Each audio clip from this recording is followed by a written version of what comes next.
अस्सलामुअलैकुम।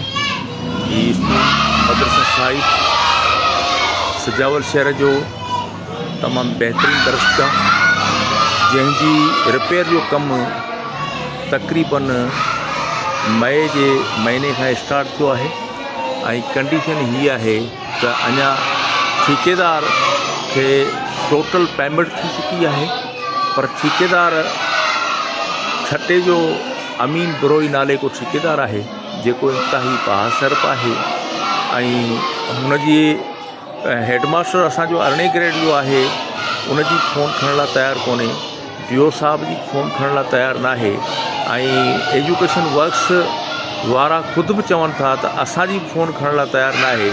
त पोइ इन सॼे सूरत हाल में जॾहिं पैसा बि पेमेंट सॼी वठी वियो आहे ऐं हिन जे ज़हन में आहे त आउं इहो स्कूल अध में छॾे इहे पैसा खाई वेंदुसि, आउं नथो सम्झां त सजावल जा शहर जा माण्हू हिन खे ईअं ई पैसा खाइण ॾींदा।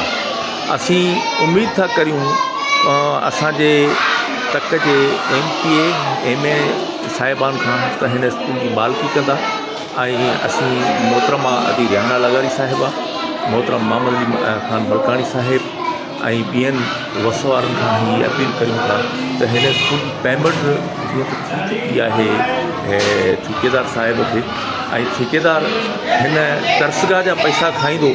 ऐं सम्झां थो हिकिड़ो ॾींहुं उनखे मरणो बि आहे, जेकॾहिं इन दरसगाह जा पैसा उहो खाई वियो त इहे उनखे हज़म कोन थींदा। अलाह पाक वटि देरि आहे पर अंधेर न आहे।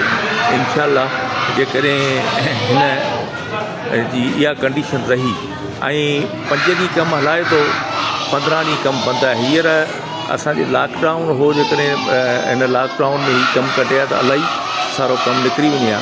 ऐं सजावल जे शहर जे तइलीम दोस्त माण्हुनि खे हीअ अपील कंदुसि त ख़ुदारा हिननि तक़रीबन 750 बचनि जो तइलीमी साल दाव ते लॻल आहे, ईअं न थिए जो हिन जो तइलीमी साल ज़ाया थिए ऐं ही ठेकेदार खे हे पैसा ऐं हीअ जेके असां रक़म खवी वञे। अलाह ख़ैर कंदो।